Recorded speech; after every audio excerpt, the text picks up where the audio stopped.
이 아침에 나눌 하나님의 말씀은 요한복음 20장 20절에서 23절까지 말씀입니다. 요한복음 20장 20절로 23절까지 말씀입니다. 우리 함께 말씀을 읽습니다. 이 말씀을 하시고 손과 옆구리를 보이시니 제자들이 주를 보고 기뻐하더라.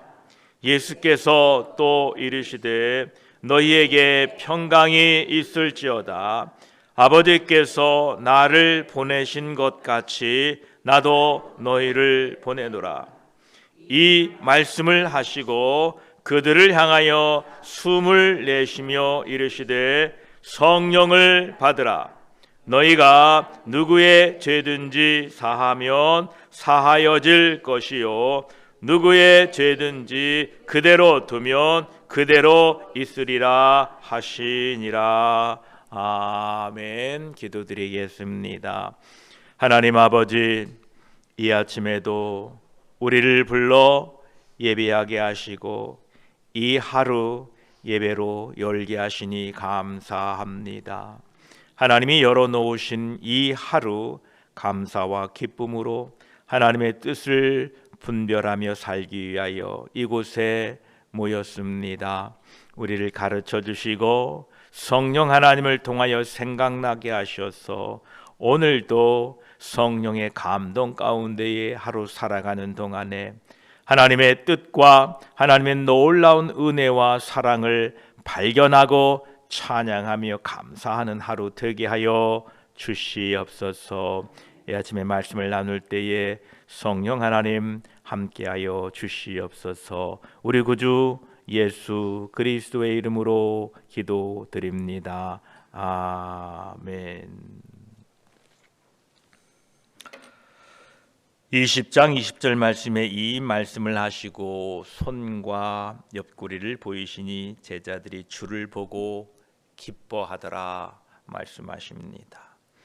안식 후 첫날 저녁에 제자들이 유대인들을 두려워하여서 모인 곳에 문들을 닫고 있었을 때에 예수님께서 그 닫힌 문을 통과하여 그곳에 들어오셔서 제자들에게 너희에게 평강이 있을지어다 라고 말씀하셨습니다.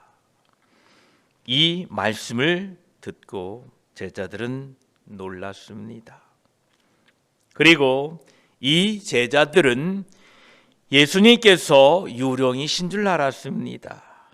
그러자 20절 말씀에 이 말씀을 하시고 손과 옆구리를 보이시니 제자들이 주를 보고 기뻐하더라 이렇게 말씀하고 있습니다. 제자들에게 유령이 아님을 그들에게 직접 보이셨습니다.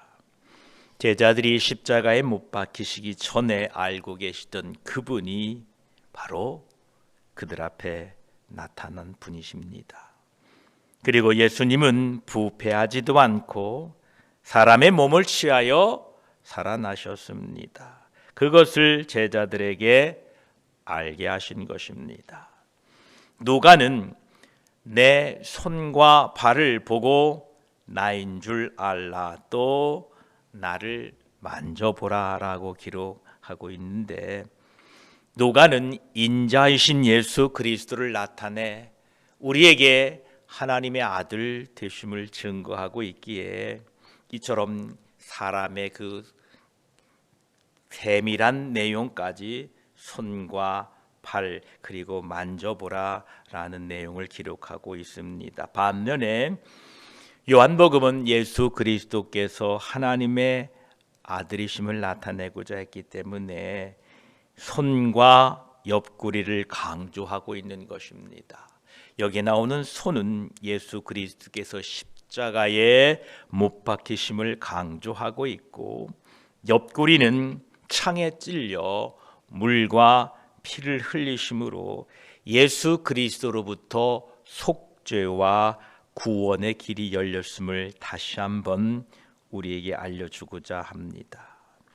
예수님을 본 제자들은 주를 보고 기뻐하더라. 이렇게 기록됩니다. 제자들에게 두려움이 사라지고 마음의 기쁨이 충만하게 되었습니다. 이것은 예수님께서 이미 약속하셨던 말씀입니다. 요한복음 16장 22절 앞절에 보면 지금은 너희가 근심하나 내가 다시 너희를 보리니 너희 마음이 기쁠 것이요 너희 기쁨을 빼앗을 자가 없으리라. 이렇게 말씀하셨습니다. 오늘 여기에서 우리들은 이 제자들이 어떻게 기쁨을 되찾았는가 자세히 살펴볼 필요가 있습니다. 19절에 말씀한 바와 같이 여전히 제자들은 유대인들을 두려워하여 문들을 닫아두었습니다. 그런데 예수님께서 거기로 제자들을 찾아오심으로 말미암아 그들에게 기쁨이 있었다라는 것입니다. 상황이 변화된 것이 아닙니다. 예수 그리스도께서 오심으로 말미암아 제자들의 처지가 변화된 것이 아닙니다. 그러나 예수 그리스도께서 그들을 찾아오셔서 너희에게 평강이 있을지어다 하시고 예수님의 손과 옆구리를 보여주심으로 말미암아 그들에게 평강이 임했다라는 사실입니다. 지금도 동일하게 상황이나 환경이 우리에게 기쁨을 가져다 주는 것이 아니라 예수 그리스도께서 우리에게 오심으로 참 기쁨이 임하는 것입니다. 사도 바울의 서신서들의 대부분의 앞 구절의 내용은 이러합니다. 로마 교회에 보낸 편지 중에 1장 7절에 로마에서 하나님의 사랑을 받고 성도로 부르심을 받은 모든 자에게 하나님 우리 아버지와 주 예수 그리스도로부터 은혜와 평강이 있기를 원하노라. 사도 바울은 하나님 아버지와 주 예수 그리스도로부터 은혜와 평강이 있다라는 것을 말씀하고 있습니다. 고린도 교회에 보낸 편지의 내용도 1장 3절에 하나님 우리 아버지와 주 예수 그리스도로부터 은혜와 평강이 있기를 원하노라.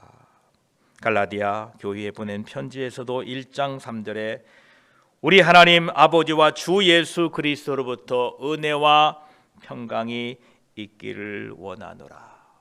사도 바울은 각 교회에 보낸 편지마다 하나님 아버지와 주 예수 그리스도로부터 은혜와 평강이 임하기를 원한다라고 기도하고 있습니다. 오늘 또 우리가 간구해야 되는 것은 우리 지금의 현실을 변화시켜 달라라는 기도보다는 지금의 현실 속에 예수 그리스도께서 임하여 주십시오. 나를 만나 주십시오. 라고 기도하는 것입니다. 예수 그리스도께서 오시면 상황은 변화되지 않았지만 은혜와 평강이 임하게 되는 것입니다. 오늘도 여러분 삶에 예수 그리스도께서 찾아오셔서 참 평강과 은혜가 충만하게 되시기를 축복합니다. 이제 두려워하는 제자들에게 너희에게 평강이 있을지어다 라고 말씀하시면서 그들에게 참 평화를 주신 주님께서는 제자들에게 이렇게 21절에 또 말씀하십니다. 예수께서 또 이르시되 너희에게 평강이 있을지어다. 아버지께서 나를 보내신 것 같이 나도 너희를 보내노라. 이렇게 말씀하십니다.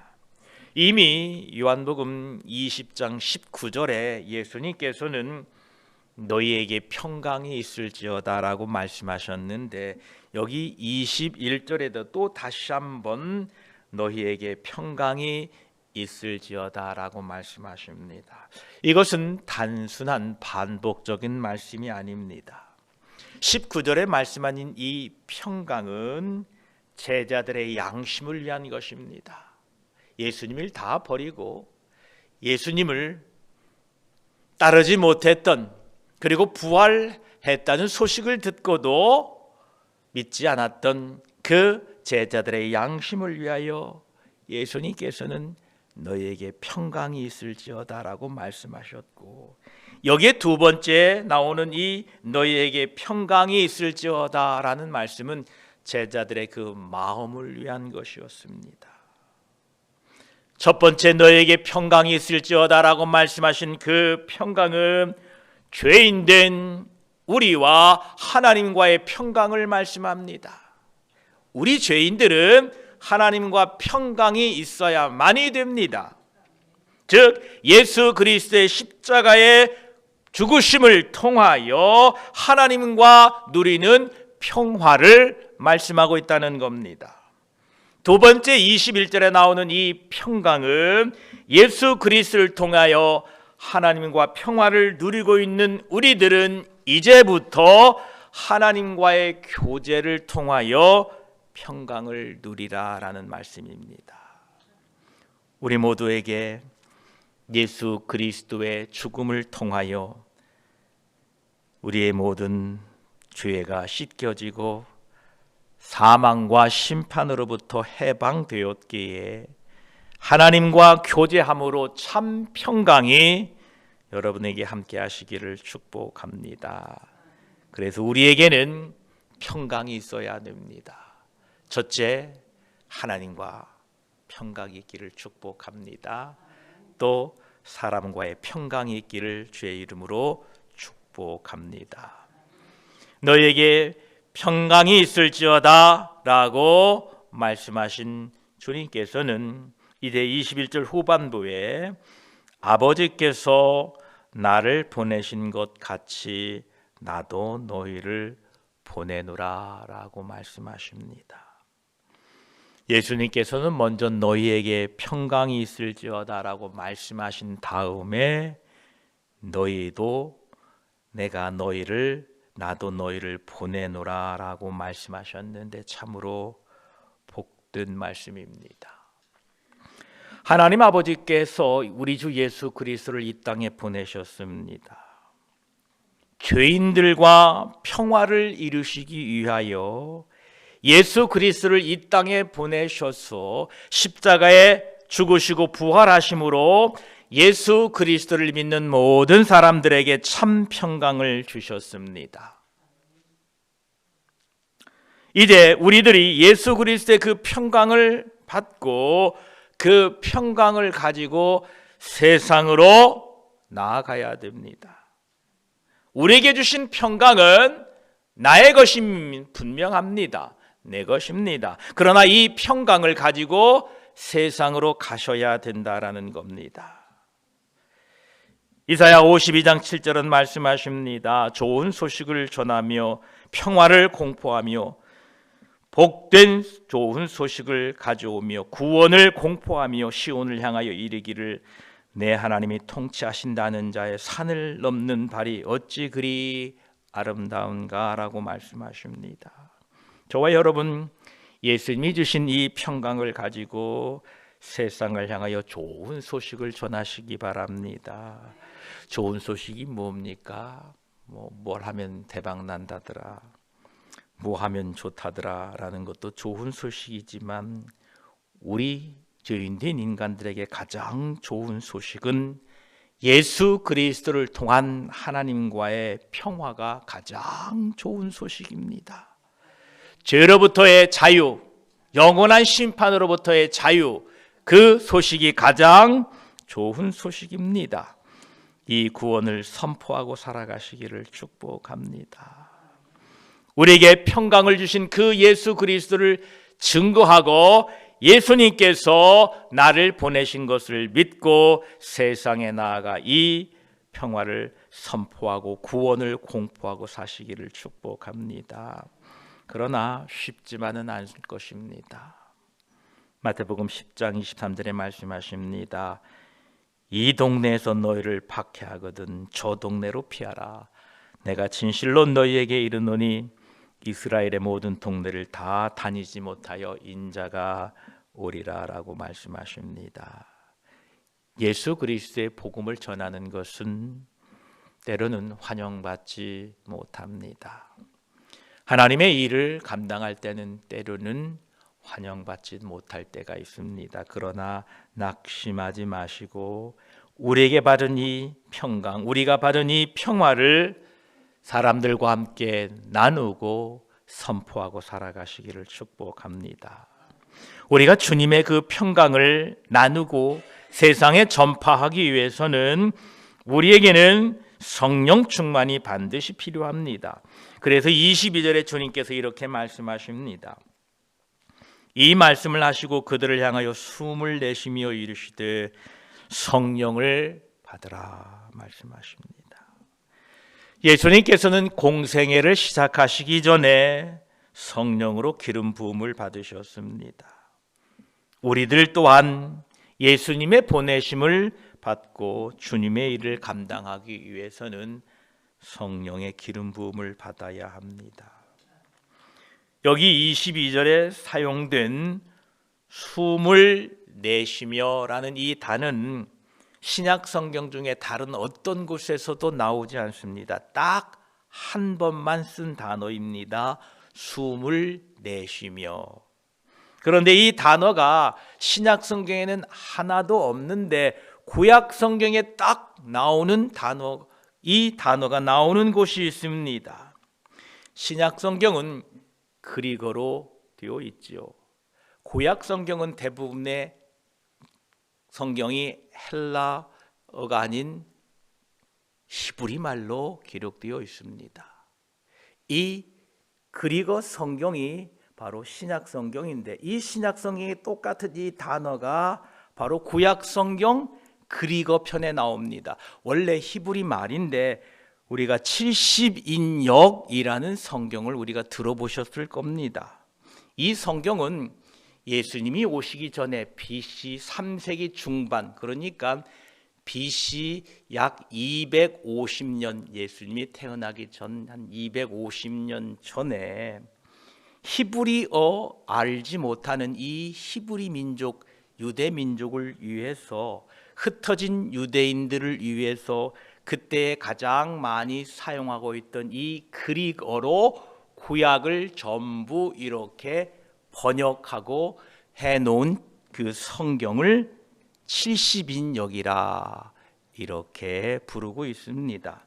원래 이 70명이 번역한 것이라고 되어 있는데 그렇지는 않습니다.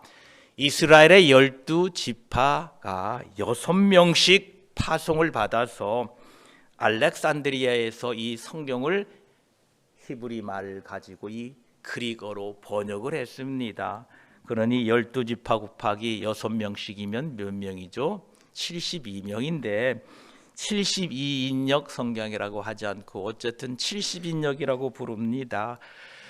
어찌되었든 이 70인역에서 이 그릭 말로 번역된 구약 성경 중에 오늘 이 신약 성경에 나오는 숨을 내쉬며라는 똑같은 동일한 단어가 창세기 2장 7절에 나옵니다. 여호와 하나님이 땅에 흙으로 사람을 지으시고 생기를 그 코에 불어넣으시니 사람이 생명이 되니라 라는 이 구절에서 불어넣으시니 라는 이 단어가 오늘 예수님께서 말씀하신 숨을 내쉬며 라는 단어와 똑같은 단어입니다. 하나님께서 사람을 창조하시고 하나님의 호흡으로 하고 그 코에 생기를 불어넣으니 사람이 완성이 되어 생명이 되었다는 것입니다.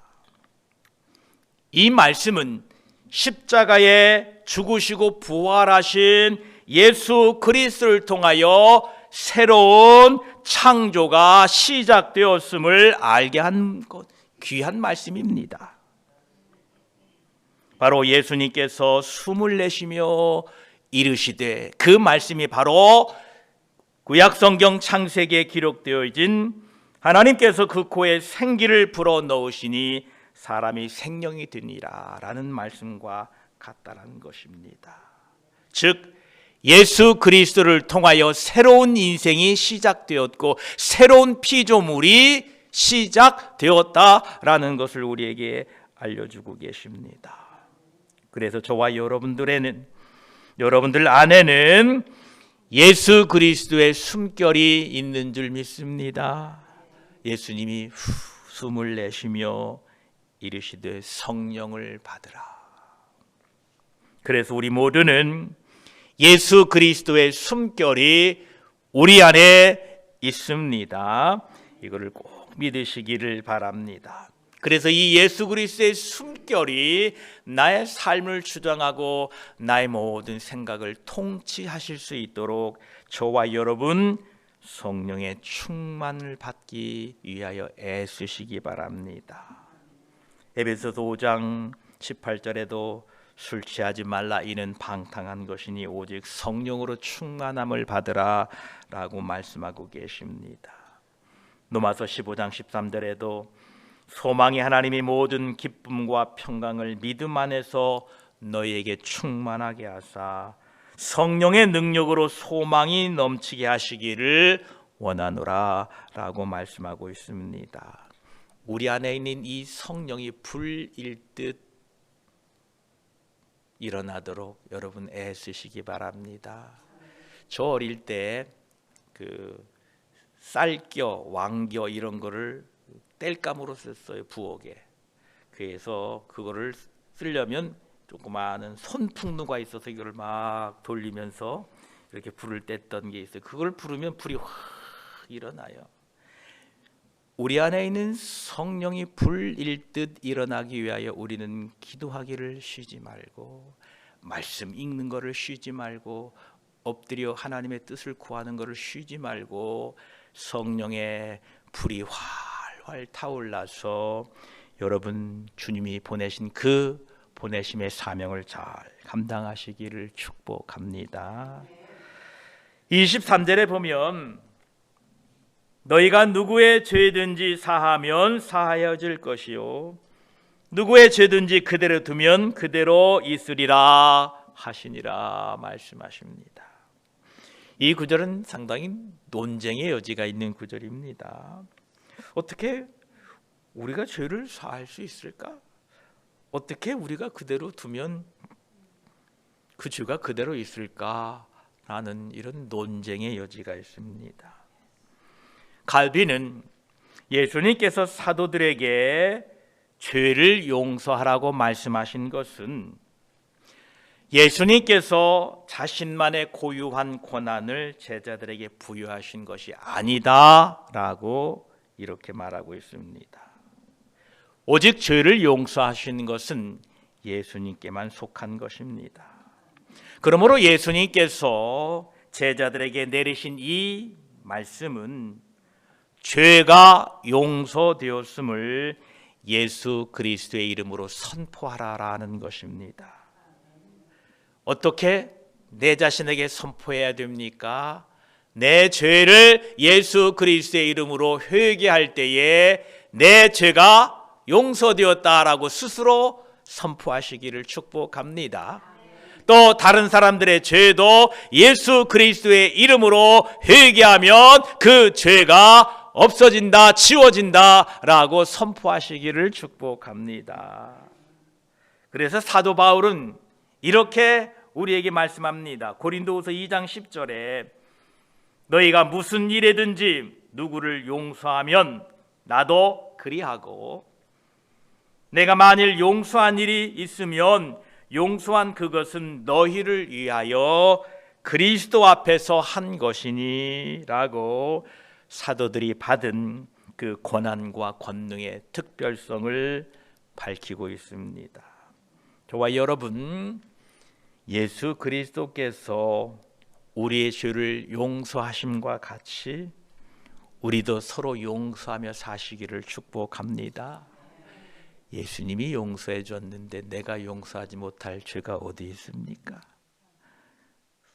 여러분, 우리가 지은 죄에 비하여 하나님께 지은 죄에 대하여 그것과 비교하여서 다른 사람들이 나에게 잘못한 죄 어느 게 크다고 생각하십니까?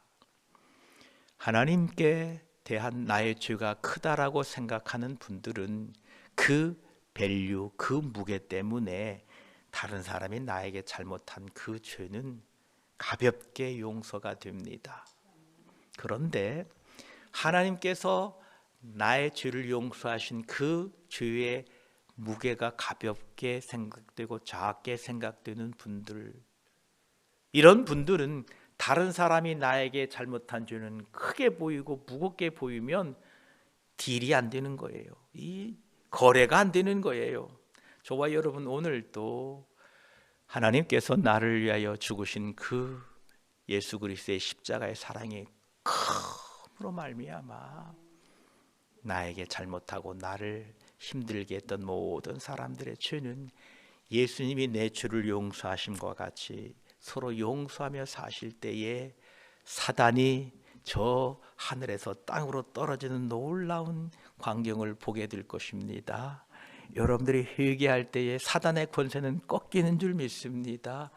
미움의 그 힘을 잃을 줄 믿습니다. 오늘도 이렇게 주님께서 나를 용서하심과 같이 서로를 용서하고 사는 기쁘고 참 평강이 넘치는 하루 되시기를 축복합니다.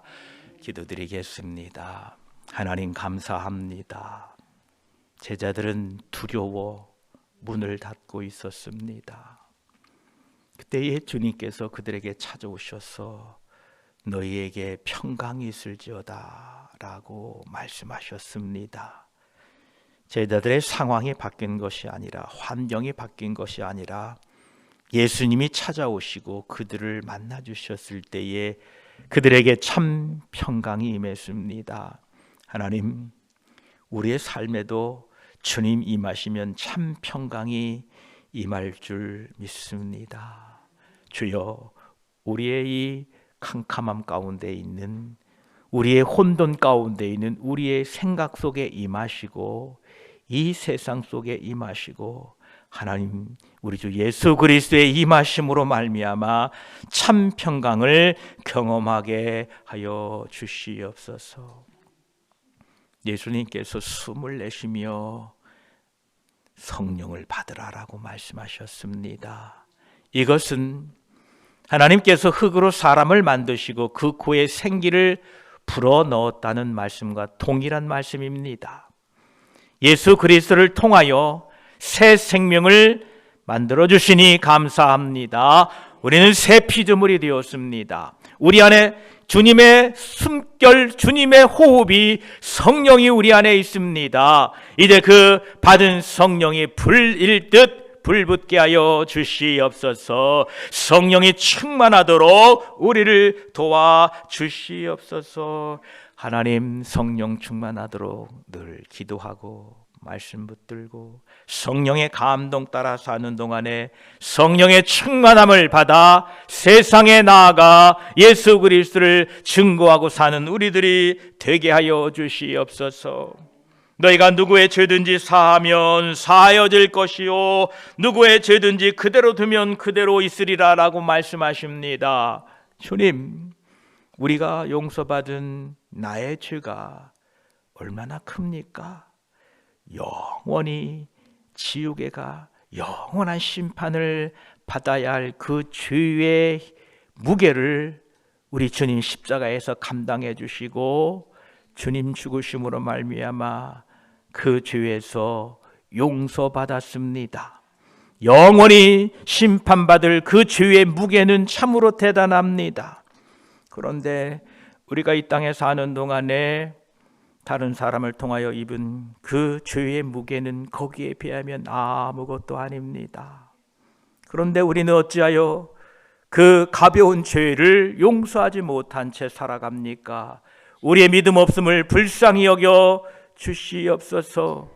하나님의 그 크신 용서하심을 깨달을 때마다 나에게 행한 그 사람들의 죄도 또한 용서할 수 있는 믿음을 우리에게 주셔서 참 평강이 하나님으로부터 나에게 임했고 또한 나에게 임한 그 평강이 다른 사람들에게도 나를 통하여 임할 수 있도록 이 아침에 성령으로 우리 마음을 녹여주시고 우리 마음을 새롭게 하셔서 참 평강을 누리고 증거하고 살며 주님이 나를 용서하신 것과 같이 다른 사람을 용서하며 살아가는 우리 모두가 되게 하셔서 참 평화 되신 예수 그리스도로 말미암아 평강을 누리고 사는 우리 모두가 되게 하여 주시옵소서. 축복하며 우리 구주 예수 그리스도의 이름으로 기도드립니다. 아멘.